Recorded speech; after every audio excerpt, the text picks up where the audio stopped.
各位早晨，行政長官會先向大家發言，之後會有提問嘅時間。提問嘅時候請每位記者係發問不多於2題問題㗎。先請行政長官。大家早晨。上星期三我發表咗我上任第一份施政報告。社會就好關心，亦都有好多討論。我亦都多謝各位傳媒朋友喺施政報告裏面作咗好廣泛嘅報導。喺報導裏面更加令到市民係認識施政報告嘅政策目標同埋一啲內容嘅。喺不同嘅渠道我聽到不同嘅意見啦，特別係有好多人士整體嚟講都對施政報告係有一啲正面嘅看法嘅。包括我聽到有啲居住喺劏房戶嘅一啲居民係渴望入住我哋嘅簡約公屋。因為簡約公屋其實租金係低廉，兼且嘅環境比佢現時所居住嘅情況係好多。咁第二亦都聽到有啲海外嘅朋友就針對我哋去引入外地專才入嚟香港發展都好有興趣。睇下佢哋嘅一啲親友係咪符合呢個條件，而喺香港係發展。我亦都聽到好多對於我哋嘅創新科技嘅發展係好有興趣兼且支持，亦都係好希望我哋所提出嘅不同嘅方案，包括係產學研一家嘅計劃係可以推動到香港嘅創科發展，亦都希望有份參與嘅。咁呢啲都好鼓舞，我哋係會積極去做。施政報告嘅理念係為市民謀幸福，為香港謀發展。咁我嘅施政報告係同團隊同公務員同事一齊做亦都係吸納咗好多不同人士嘅意見嘅。咁好多謝佢哋，因為我深信係智慧在民間，智慧係在業界。咁好多謝各方面嘅人士俾咗好有用嘅意見啦，包括政黨啦、立法會議員啦、團體啦，同埋不同嘅有心市民。咁呢度係再次多謝佢哋。我亦都喺呢度係多謝各位司局長，特別係公務員嘅同事喺我哋去制定施政報告裏邊係大家好團結，亦都好認真咁參與。多謝好多公務員同事係諗到一啲創新嘅辦法去解決我哋多年去面對嘅問題。由而家開始，我哋嘅局長同埋有關嘅部門都會喺立法會嘅不同事務委員會去解釋施政報告一啲內容嘅。而我哋喺公眾嘅解釋工作介紹工作大家都睇到亦都係馬不停蹄咁展開。咁我好多謝各位傳媒工作者喺呢方面係作出一啲廣泛同埋深入嘅報導嘅。咁我哋係特別重視喺立法會嘅時候各個部門喺我哋司局長嘅帶領之下係共同去解釋我哋施政嘅理念、政策嘅目標同埋內容，亦都係希望係聽取議員嘅意見嘅。無論點喺施政報告裏邊係定下咗好多不同領域嘅政策目標同埋方向嘅。我強調呢一份施政報告係市民嘅施政報告，要全面去落實我哋施政報告嘅所有措施我係希望大家團結一致，亦都獲到市民嘅支持，確保我哋可以令到香港嘅發展同埋我哋嘅未來係更好嘅。第二點，我想同大家講就係有關免針紙司法覆核嘅裁決之後係政府嘅跟進工作。我知道大家都好關心政府係點樣去跟進之後嘅工作嘅。我可以話俾大家聽我哋會好快有決定，亦都好快有結果。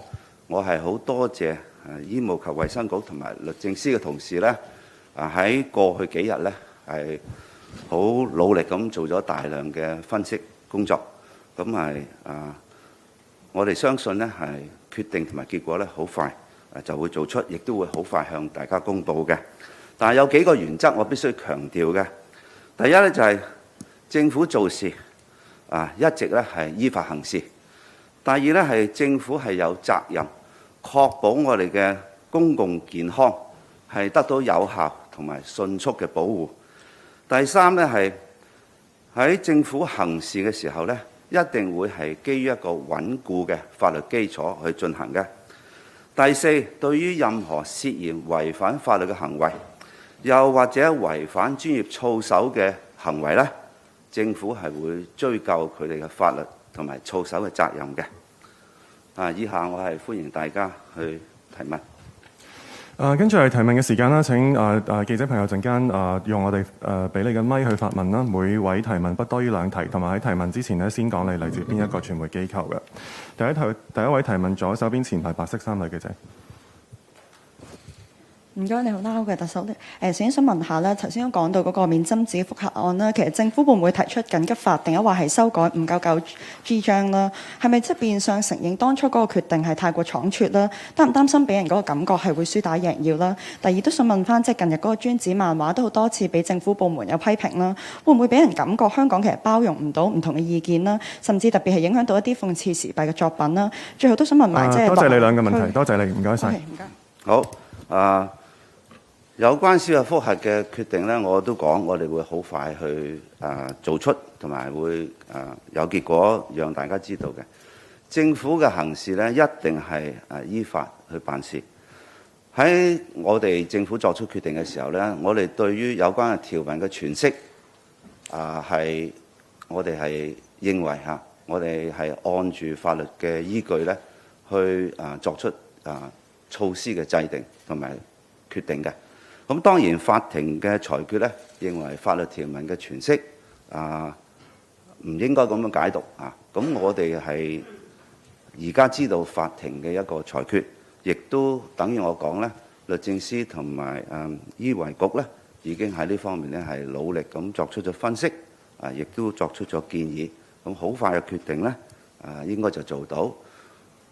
由頭到尾亦都香港政府一直以嚟做任何事情都係依法行事嘅。另外咧係有關不同嘅人士表達意見，包括政府部門，我亦都喺其他場合提及過啦。每個人都可以對事物有自己嘅睇法。我哋去包容不同嘅睇法咧，係應該容許不同嘅人士都喺呢方面咧去行使佢呢方面嘅權利。咁呢個亦都包括政府部門嘅。如果政府部門咧認為某一啲事情佢哋對於佢哋係反映到係唔公正，又或者令人有一啲唔適當嘅理解咧，而作出澄清或者跟進咧，呢啲都係應該係覺得係好事嚟嘅。我亦都認為咧不同嘅人士或者機構，大家喺了解咗對方對事物嘅睇法咧，呢個都係增加大家溝通同埋共融嘅機會嘅。下一位提問，右手邊前排第3位女記者，第3位係。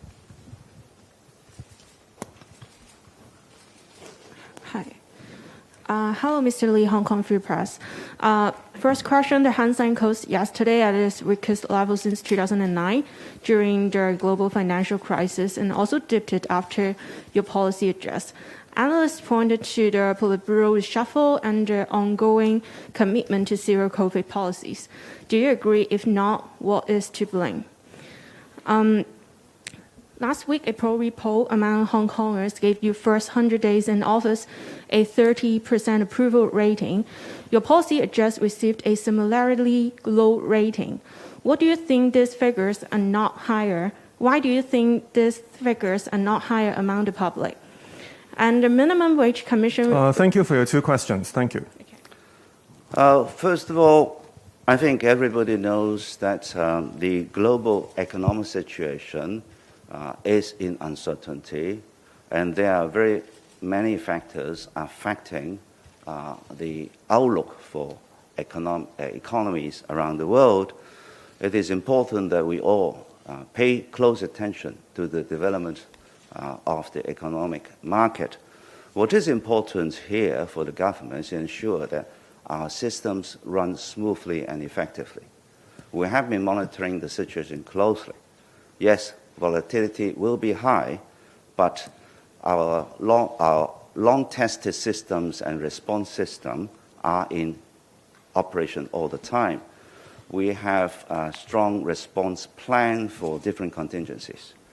Our monitoring of situation indicates that market activities have continued to go on in an orderly and smooth manner. This is a very important thing for the Hong Kong government. I would suggest investors to monitor the situation closely, assess the risks, and make careful decisions according to their own position.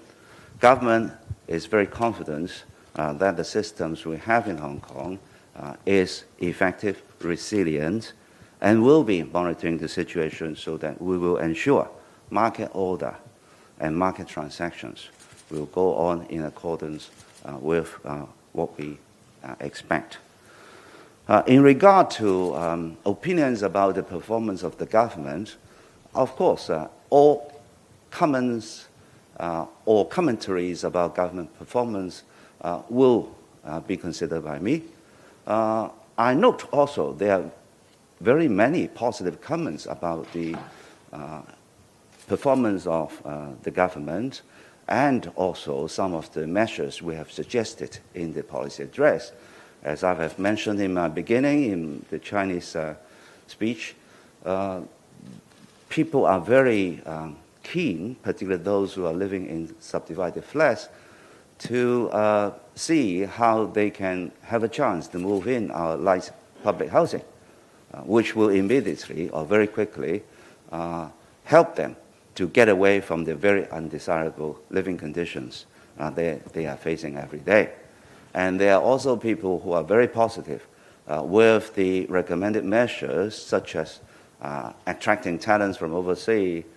Some are very interested to know whether they are also benefactors in this for those who are now abroad. And of course, there are very strong supportive comments of developing Hong Kong into a technology and innovation hub. We will work very hard to ensure that all we have promised to do will be delivered. My team has been working hard to explain the different measures to society, and so far I'm pleased to see that in general there have been positive feedbacks. And of course the demands are high for the government so that we will deliver what we have said we will do. 今日時間關係咧，我哋答多一位記者嘅提問嘅。右手邊前排紅色衫嘅記者。Good morning. Question from Dada News. According to a source, that the quarantine facilities in the Lok Ma Chau Loop will be handed over to the Security Bureau for the reverse quarantine scheme. Is this information reliable? What is the progress of the discussion between Hong Kong and the mainland at the stage? Thank you. Well, there are always work plans for government so as to make preparation for all eventualities.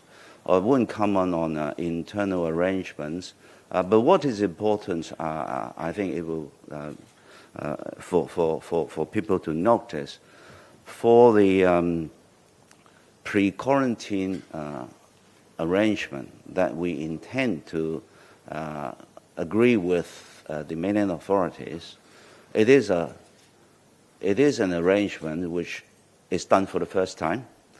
There are standards which we need to meet so that it will satisfy the mainland authorities' quarantine requirement, because there will be little point for us to design something which eventually will not be regarded as satisfying the mainland authorities' standard. There are many issues to be discussed and ironed out, although both sides are very active in our discussion of the matter. But as I've explained earlier, a lot of the discussion issues take time to reach agreement. What is most important is also to bear in mind that whatever we do, we should not be creating extra risk to our mainland counterparts, especially when the COVID situation is also a concern in the mainland. So what we will do is we will work hard to try to work out solutions in respect of different issues. It will take time, but we will be working in our full speed. And so far, there is a common intention to see how we can overcome all the issues involved. Thank you very much. 今日記者會嚟到呢度，多謝大家。